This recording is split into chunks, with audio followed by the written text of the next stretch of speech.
Assalamualaikum warahmatullahi wabarakatuh. Hamdan syukran lillah, assalatu wassalamu ala rasulillah wa ala alihi wa sahbihi wa mawalah. La haula wa la quwata illa billah, amma ba'du. Hadirin jamaah yang dirahmati Allah, hadirin sahabat Kel'ar dimanapun anda berada, alhamdulillah, puji syukur kehadirat Allah subhanahu wa ta'ala. Salawat serta salamnya semoga tetap terlimpah curahkan kepada junjungan kita Nabi besar Muhammad sallallahu alaihi wasallam. Jadi kali ini kita akan membahas masih sekitar tentang salat, yaitu bab rukun ya. Jadi di dalam salat ini ada rukun. Salah satunya yang akan kita bahas, kita garis bawahi adalah rukun qauli atau rukun ucapan. Karena ini sangat berbahaya kalau kita tidak melakukannya. Salat kita bisa tidak sah, dan kalau tidak sah berarti salat kita tidak akan diterima oleh Allah Subhanahu wa taala. Wallahu alam bishawab. Jadi kita akan memperbaiki rukun salat kita nih ya, khusus untuk rukun qauli, yaitu rukun ucapan. Jadi sebuah perkara yang harus kita lakukan untuk memperbaiki ibadah sholat kita ya. Apa itu? Yaitu rukun qauli. Makna dari qauli itu sendiri adalah apa ya? Mengeluarkan nafas, dan nafas itu mengeluarkan suara. Jadi nafasnya mengeluarkan suara atau bunyi ya. Itu di dalam ketika kita sedang sholat ya. Jadi ada hal-hal yang harus suara kita ini kedengaran ya. Dari nafas kita harus keluar suara gitu. Ada seperti itu. Ini yang namanya rukun qauli. Jadi qauli itu artinya apa? Suara, nafas yang mengeluarkan bunyi atau suara ya. Adapun rukun qauli itu di dalam sholat ini ya.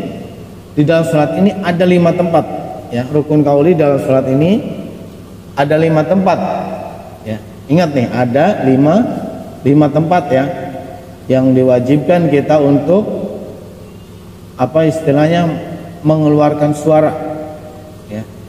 Ya, nanti suara juga itu dibahas, ada volume-volumenya ya, ada 5 volume. Ya, yang pertama adalah takbiratul ihram. Ya, seperti apa ya? Jadi takbiratul ihram ketika sedang sholat ini, tangan kita angkat, bisa di depan dada kita atau di sejajar dengan telinga. Itu ya, Allahu Akbar. Ketika mengangkat tangan ini, maka hati kita harus niat. Itu yang penting, bukan lafaznya yang penting, tapi niatnya. Usolli fardhal subhi, itu namanya lafaz. Itu sunnah ya. Tapi yang wajib itu adalah hati kita. Ketika takbiratul ihram, Allahu Akbar, maka hati kita harus mengucapkan niat. Niat saya sholat subuh 2 rakaat adaan karena Allah. Jadi adaan atau qodoan ya. Ini adaan ini harus. Ya, niat saya sholat subuh 2 rakaat adaan karena Allah. Ya.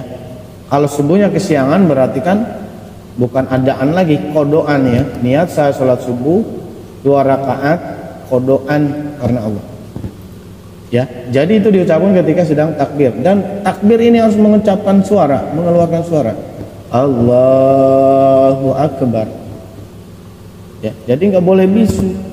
Kalau bisu itu nggak sah salat. Bisa kan? Yang bisu banyak ya. Bisu kayak itu tidak memenuhi rukun qauli, berarti tidak sah. Yang kedua tadi takbir ya. Tempat yang kedua adalah ketika kita membaca Al-Fatihah. Itu pun napas kita harus mendesis, mengeluarkan suara ya, harus keluar suara. Al-Fatihah ya. Jadi takbir terus Al-Fatihah. Ya, harus mengeluarkan suara. Bismillahirrahmanirrahim. Alhamdulillahirabbil alamin. Nah gitu ya. Jadi harus ada suaranya. Yang ketiga tahiyat akhir. Yang kayak apa tuh? Tahiyat akhir. At-tahiyatul mubarakatus sholawatut thayyibatu lillah. Tahiyat akhir itu harus mengeluarkan suara. Tidak boleh di dalam hati, tidak boleh bisu. Tidak boleh. Tapi harus mengeluarkan suara. Ya. Itu yang tiga. Yang keempat, sholawat di dalam tahiyat akhir. Yang kayak apa? Allahumma sholli ala Sayyidina Muhammad wa ala ali Sayyidina Muhammad. Hukumnya wajib itu, harus dibaca dan harus mengeluarkan suara. Ya. At-tahiyatul mubarakatus sholawatut thayyibatu lillah.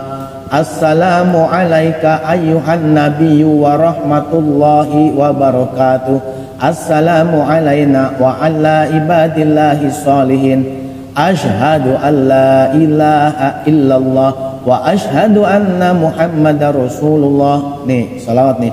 Allahumma sholli ala Sayyidina Muhammad wa ala ali Sayyidina Muhammad. Wajib itu harus ada suara, wajib dibaca dan harus wajib ada suara keluar dari mulut kita. Yang kemudian yang kelima, ketika kita mengucapkan salam. Jadi di akhir tahiyat akhir itu, di akhir ya, kita mengucapkan salam itu suaranya harus terdengar. Ya. Assalamualaikum warahmatullahi. Nah, itu yang diwajibkan ketika nengok ke sebelah kanan ya. Kalau nengok ke sebelah kiri itu sudah tidak wajib lagi, itu hukumnya sunnah. Nah, jadi kalau ke sebelah kiri boleh dalam hati ya, tapi kalau sebelah kanan harus keluar suara. Assalamualaikum warahmatullahi. Keluar suara. Itu jadi ada lima tempat ya yang harus mengeluarkan suara ketika sedang sholat. Ya, ada lima tempat atau 5 perkara. Ada bentuk volume suaranya nih. Volume suaranya ada 5 juga nih. Volume suara atau tinggi rendahnya suara ya. Di dalam sholat itu ada 5 macam. Yang pertama afdal. Yang kedua harus. Yang ketiga makruh. Yang keempat haram. Dan yang kelima tidak sah. 4 mazhab mengatakan tidak sah. Ya. Jadi yang pertama kita bahas afdal. Afdal itu artinya apa? Suara yang keluar dari mulut kita, rukun kaulinya hanya terdengar oleh kuping kita saja. Ya. Dari mulut keluar dan yang mendengar hanya kuping kita. Teman kiri, kanan, depan, belakang nggak dengar. Hanya kuping kita yang dengar. Ya. Pelan ya. Ini. Kita baca pelan ya. Bismillahirrahmanirrahim. Alhamdulillahirabbil alamin. Arrahmanirrahim. Maliki yaumiddin. Nah, jadi suaranya hanya terdengar oleh kuping kita saja. Kiri kanan teman kita, depan belakang nggak dengar gitu ya. Itu afdal. Boleh dilakukan dan itu biasanya yang banyak dilakukan ya. Afdal. Kemudian yang kedua harus ya. Yang kedua harus yaitu apa? Orang kedua mendengar suara kita. Siapa? Kiri, kanan. Kiri, kanan itu orang kedua kita ya. Kiri, kanan. Mendengar kita. Bismillahirrahmanirrahim. Alhamdulillahirabbil alamin. Jadi suaranya gitu ya. Bismillahirrahmanirrahim. Alhamdulillahirabbil alamin. Kiri kanan kita bisa dengar. Boleh dilakukan, nggak masalah ya, bagus ya. Jadi ada suara dengar sama kiri kanan. Yang ketiga apa? Makruh. Ini awas, hati-hati. Makruh apa? Suaranya terlalu kenceng sehingga orang ketiga bisa mendengar kita ya. Kita nih 1, kita nih 2, samping kita 3 di sana ya. Jadi selang 1 orang bisa dengar suara kita, itu makruh. Bismillahirrahmanirrahim. Alhamdulillahirabbil alamin. Sehingga teman kita yang ketiga ini dengar. Nah, maka itu makruh ya. Makruh. Enggak boleh dilakukan kayak gitu ya.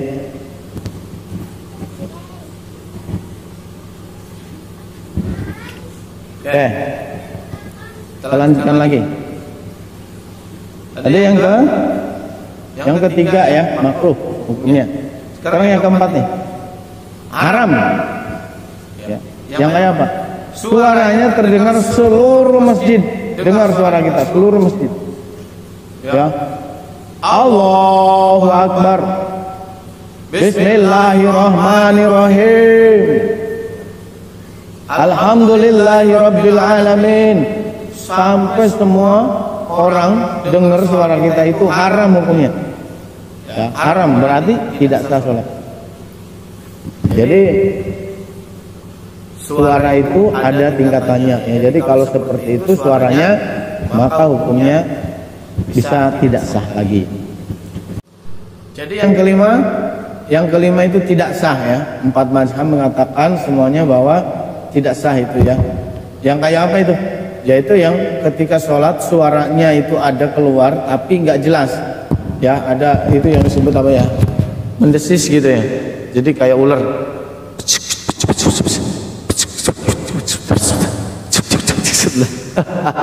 Jadi nggak jelas ya, suaranya itu mendesis begitu ya, nggak jelas. Maka itu tidak sah. Kemudian ada lagi yang golongan orang-orang itu yang suaranya itu aneh gitu ya, waktu sholat itu bahasanya aneh gitu ya, begini,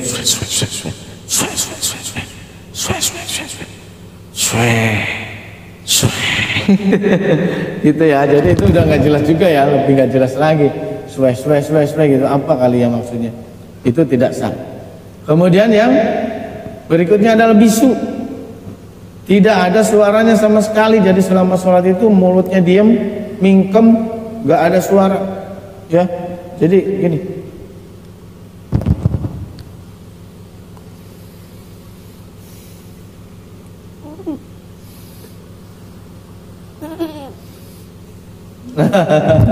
gitu. Jadi nggak ada suara sama sekali, itu juga tidak sah, nggak boleh dilakukan kayak gitu. Jadi sahabat KLR yang dimana saja berada yang dimuliakan Allah ya, ini adalah cara kita memperbaiki sholat kita. Ayo kita perbaiki mulai dari rukun qauli ini, dari ucapan ini, dari suara kita ini harus diperbaiki ya. Jadi kita harus belajar terus. Tidak ada yang sempurna karena manusia itu pada dasarnya lemah ya. Jadi kita hanya bisa belajar untuk mendapatkan kesempurnaan ya. Alhamdulillah, itu saja yang bisa saya sampaikan. Kurang lebihnya mohon maaf. Jadi benarnya datang dari Allah, salahnya dari kebodohan diri sendiri ya. Wa'afu minkum. Wassalamualaikum warahmatullahi wabarakatuh.